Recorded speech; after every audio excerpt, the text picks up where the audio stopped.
ishlar qilish jonimga tegdi. Qachongacha ketmon chopib yuraman. Undan ko'ra ozroq yig'gan pulim bor edi.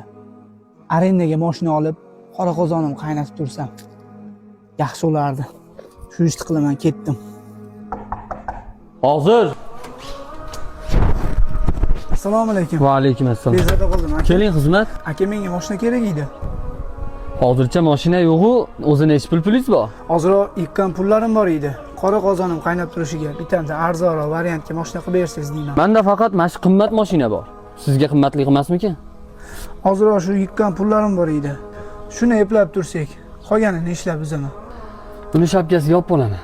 24 oyga mashinani beraman, oyiga $500 dan. Ma'qul kelsa, kalitda. Harakat qilaman, xudo xolasa. Allohga shukr, mashinali bo'ldim. Dokumentini 3 kunda qilib beraman. Faqat ehtiyot bo'lib yurib turing. Baraka.